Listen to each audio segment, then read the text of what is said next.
Hi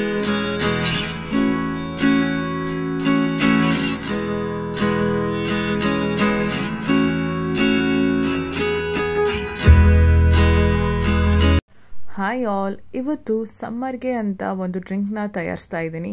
ಹಾಗೆ ಈ drink ತುಂಬಾ ಹೆಲ್ದಿ ಅಂತ ಹೇಳ್ಬೋದು. ಸೊ ಬನ್ನಿ ಹೇಗೆ ಮಾಡೋದು ಅಂತ ತೋರಿಸ್ತೀನಿ.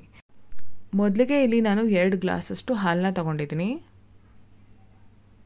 ಈ ಡ್ರಿಂಕ್ ಬಂದ್ಬಿಟ್ಟು ತುಂಬಾ ಫೇಮಸ್ ಅಂತ ಹೇಳ್ಬೋದು.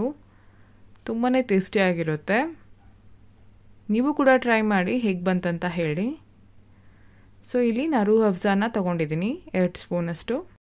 ಇಲ್ಲಿ ನೀವು ಜಾಸ್ತಿ ಕೂಡ ಹಾಕೋಬಹುದು ರೂಹ್ ಅಫ್ಜಾನ. ಹಾಗೆ ಯಾರೆಲ್ಲ ನನ್ನ ಚಾನೆಲ್ನ ಸಬ್ಸ್ಕ್ರೈಬ್ ಮಾಡ್ಕೊಂಡಿಲ್ವೋ ಸಬ್ಸ್ಕ್ರೈಬ್ ಮಾಡ್ಕೊಳ್ಳಿ ಫ್ರೆಂಡ್ಸ್. ಇಲ್ಲಿ ನಾನು 2 ಸ್ಪೂನಷ್ಟು ಸಬ್ಜಾ ಸೀಡ್ಸ್ನ ನೆನೆಸ್ಕೊಂಡಿದ್ದೀನಿ. ಈಗ ಹಾಕ್ಕೊಳ್ತಾ ಇದ್ದೀನಿ, ನೋಡ್ಬೋದು.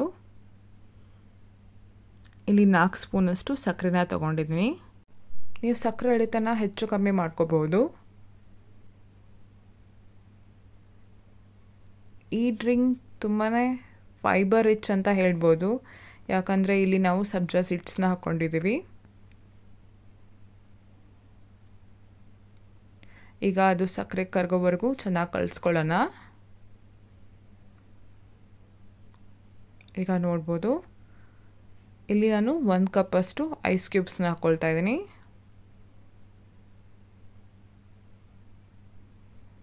ಸೊ ನಮ್ಮ ಡ್ರಿಂಕ್ ರೆಡಿ ಆಗಿದೆ. ಸೊ ಈ ವಿಡಿಯೋ ಇಷ್ಟ ಆದರೆ ಒಂದು ಲೈಕ್ ಮಾಡಿ, ಶೇರ್ ಮಾಡಿ. ಹಾಗೆ ಈ ಡ್ರಿಂಕ್ನ ನೀವು ಮನೆಯಲ್ಲಿ ಟ್ರೈ ಮಾಡಿ ನಂಗೆ ಕಮೆಂಟ್ ಕೂಡ ಮಾಡಿ ಇಷ್ಟ ಆದರೆ. ಇಲ್ಲಿ ಗ್ಲಾಸಿಗೆ ನಾನು ರೂಹ್ ಅಫ್ಜಾನ ಸ್ಪ್ರೆಡ್ ಮಾಡಿಕೊಂಡು ಡ್ರಿಂಕ್ನ ಹಾಕ್ಕೊಳ್ತಾ ಇದ್ದೀನಿ, ನೋಡ್ಬೋದು. ಹಾಗೆ ಇಲ್ಲಿ ನಾನು ಕಟ್ ಮಾಡ್ಕೊಂಡಿರುವಂಥ ಬಾದಾಮಿನ ಹಾಕ್ಕೊಳ್ತಾ ಇದ್ದೀನಿ. ಸೊ ಇವತ್ತಿನ ಡ್ರಿಂಕ್ ಇಷ್ಟೇ. ನಿಮಗೆ ಈ ವಿಡಿಯೋ ಇಷ್ಟ ಆದರೆ ಒಂದು ಲೈಕ್ ಮಾಡಿ, ಶೇರ್ ಮಾಡಿ. ಹಾಗೆ ನಮ್ಮ ಚಾನಲ್ನ ಸಬ್ಸ್ಕ್ರೈಬ್ ಮಾಡ್ಕೊಳ್ಳಿ ಫ್ರೆಂಡ್ಸ್. Thank you. ಬಾಯ್.